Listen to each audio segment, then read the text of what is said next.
सुप्रभातम मेरे प्यारे भैया बहन।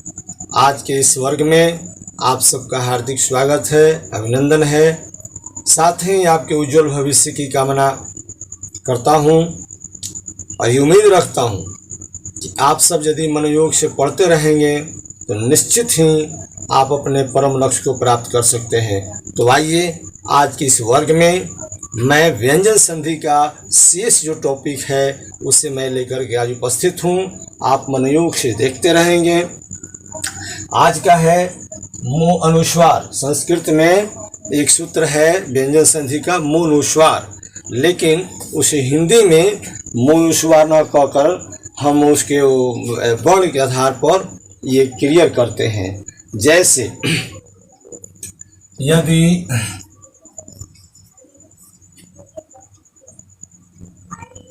मौ की बाद कोई स्पर्श, जैसा कि पूर्व में मैं आपको स्पर्श वर्ण के बारे में बता चुका हूँ। क ख ग घ अंग से लेकर प फ ब भ म, यानी कवर्ग, चवर्ग, टवर्ग, तवर्ग और पवर्ग, ये 25 वर्ण हो गए। तो यहाँ है कि यदि कोई ऐसा शब्द मिलता है जिसमें मो आता है और मो के बाद कोई स्पर्श व्यंजन आए तो मो का अनुस्वार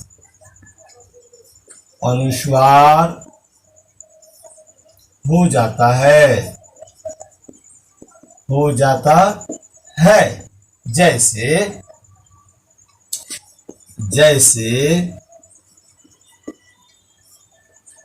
सम, जोड़, कल्प।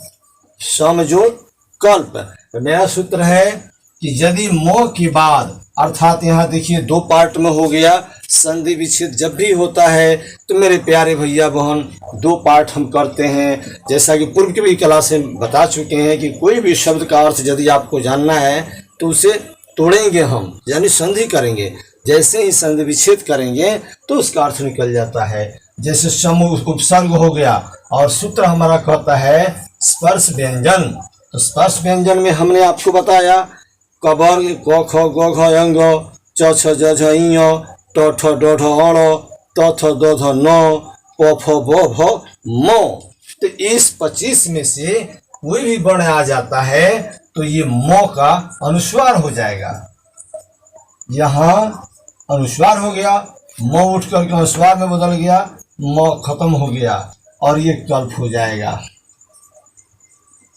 संकल्प। इतना ही नहीं, जब म का अनुस्वार हो जाता है तो फिर अगर अनुस्वार नहीं हम बदलते हैं तो म की जगह पर अगला स्पर्श व्यंजन का जो प्रथम वर्ण है उसका 5वां नंबर वर्ण हो जाता है। यहाँ क्या है, मान लीजिए ये सम है तो म लोप हो जाएगा और ये को का 5वां नंबर यानी पंचम वर्ण आ जाएगा। तो प ख ग घ अंग, प ख ग घ अंग, यहाँ पंचम वर्ण हो जाएगा।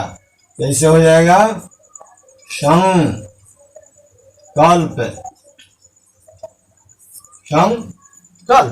है ना, संकल्प हो गया। अब उसी तरह से एक और उदाहरण मैं देना चाहता हूं। सम जोड़ गति, समजोड़ गति, यहाँ म आ गया और म आने के बाद ये कवर्ग का तृतीय वर्ण आ जाता है, यानी स्पर्श व्यंजन आ जाता है। तो स्पर्श व्यंजन आ गया तो क ख ग का 5वां नंबर जो होगा वह यहाँ बैठ जाएगा, अनुस्वार हो जाएगा। संगति हो गया। लेकिन अगर अनुस्वार नहीं देते हैं तो कवर्ग का 5वां नंबर हो जाएगा, क्या हो जाएगा, संगति। तब यहाँ पर अनुस्वार नहीं होगा, पंचम वर्ण हो जाता है। अब हम आपको लेके चल रहे हैं एक दूसरे सूत्र पर, उसको थोड़ा हम लोग ध्यान देंगे बहुत ही जरूरी चीज है। जलम, यहां ऐसे अब एक और हम उदाहरण लेते हैं। किम,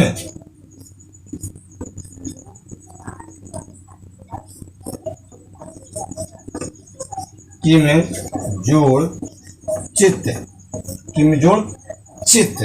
अब हम देखेंगे कि यहाँ पर प्रथम पार्ट में म आ गया है और इसके बाद वाला में च आ जाता है, तो म का अनुस्वार में बदल जाएगा। बस यहाँ देखेंगे आप, म जो है संधि हो रहा है, म अनुस्वार में बदल गया और यहाँ चित्त। अब यहाँ म का अनुस्वार में बदल गया और चित्त जो है ज्यों का त्यों हो गया, आपको किंचित बन गया। लेकिन अब अनुस्वार में यदि म को हम नहीं बदलते हैं, अनुस्वार को म को अनुस्वार में नहीं बदलते हैं, तो च वर्ण जो है च वर्ग उसका पचवा वर्ण हो जाएगा। जैसे देखेंगे आप सब,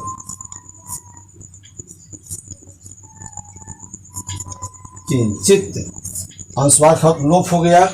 अनुस्वार दे करके लिखते हैं फिर भी सही है, और यदि अनुस्वार न दे करके पंचम वर्ण लगाते हैं, वह पंचम वर्ण निश्चित रूप से संयुक्त रूप से लिखना पड़ेगा। किंचित हो गया। अब हम चलते हैं, एक उदाहरण और आपको देते हैं। पम, पम जोड़ चम, पम जोड़ चम हो गया। अब यहाँ म जो है म का अनुस्वार में बदल जाएगा, प के ऊपर चला जाएगा, यहाँ म का लोप हो गया, म अनुस्वार में चला गया, चम लिख देंगे। पंचम, जैसे आप पंचम क्लास के कोई भैया बहन हैं, पंचम क्लास की कोई भैया बहन हैं, तो वहाँ क्या हो जाएगा, आप ऐसे पंचम लिख देते हैं। इसको हम ऐसे भी लिख सकते हैं पंचम, लेकिन अनुस्वार नहीं रहेगा, लेकिन इसमें अनुस्वार नहीं रहेगा। मुझे विश्वास है कि आप सब निश्चित रूप से समझ गए होंगे। अब चलिए व्यंजन संधि का एक और सूत्र मैं दे रहा हूं। जैसे आ जाता है सम्मान, सम्मान, ध्यान देंगे, ये सम्मान आ गया तो सम्मान किस सूत्र पर होगा, तो व्यंजन संधि का इसका सूत्र कहता है कि यदि सम उपसर्ग के बाद, ध्यान दीजिएगा,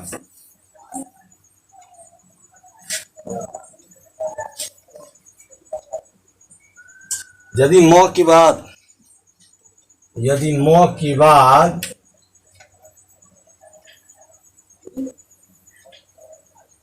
यदि म के बाद फिर म आए तो म का द्वित्व, द्वित्व, द्वित्व आप लोगों को अजीब लगता होगा, ये द्वित्व कहाँ से आ गया। द्वित्व का मतलब कि दो म एक साथ ही लिखा जाएगा, एक म संयुक्त रहेगा और एक म पूर्ण रहेगा। जैसे आप द्वित्व हो जाता है, हो जाता है, अब क्या है, सम, सम हो गया और प्लस मान। अब देखिए म वर्ण जो है दो दो बार म वर्ण आ गया है, सम उपसर्ग हो गया और उसके बाद फिर म आ गया, तो अब म जो है यह द्वित्व हो जाता है, यानी अर्ध म हो जाएगा। ज्यों कहते हैं आधा म है, संयुक्त म है, म हो जाएगा पूरा सम्मान। यही जो है हमें ध्यान देने की आवश्यकता। एक और उदाहरण के ले लेते हैं, सम जोड़ मिश्रण, सम जोड़ मिश्रण। अब सम जोड़ मिश्रण हो गया तो यहाँ देखेंगे म हो गया, फिर दूसरा वाला पार्ट में जो है म ही आ जाता है। अब क्या हो जाएगा, ये ज्यों का त्यों लिखा जाएगा, सम मिश्रण, ऐसे लिखा जाएगा। चलिए अब हम चलते हैं, आपको व्यंजन संधि का एक और सूत्र होता है जिसे हम संस्कृत में समश्रुति कहते हैं। संस्कृत में समश्रुति कहते हैं। और हिंदी में नाम न दे करके केवल परिभाषा पर बल दिया है और वर्णों को लिखित रूप में दिया है। संस्कृत में कहते हैं समः श्रुति। समः श्रुति सूत्र कहता है यदि सम उपसर्ग के बाद क्री धातु अर्थात को वर्ण आए तो म का अनुस्वार हो जाता है, साथ ही म के स्थान पर अर्ध स संयुक्त स का आगम हो जाता है।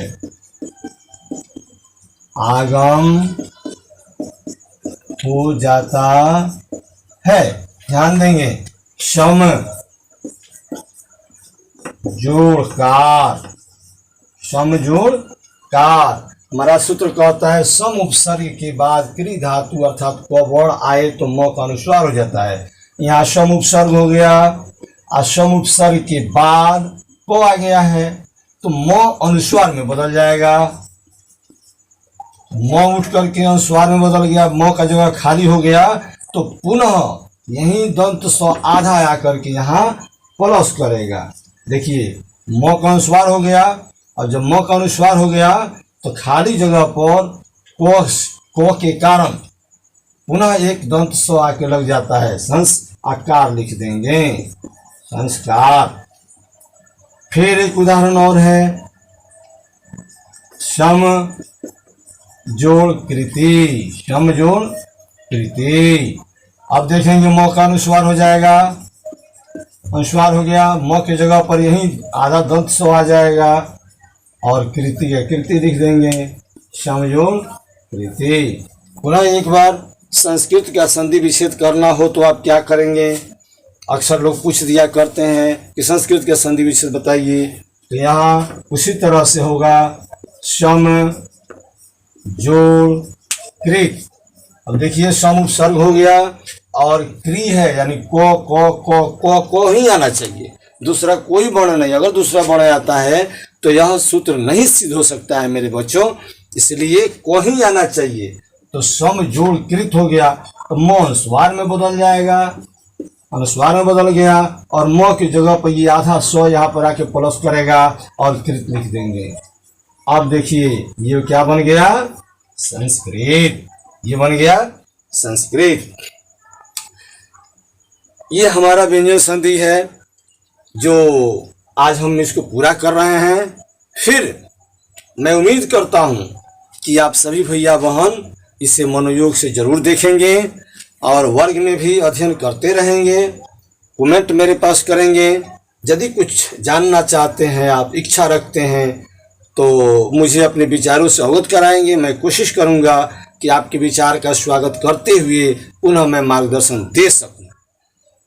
आज के लिए आज के वर्ग में इतना ही। कल के वर्ग में विसर्ग संधि पढ़ेंगे, फिर आने वाला जो व्याकरण की है उसको हम पूरा करेंगे। धन्यवाद।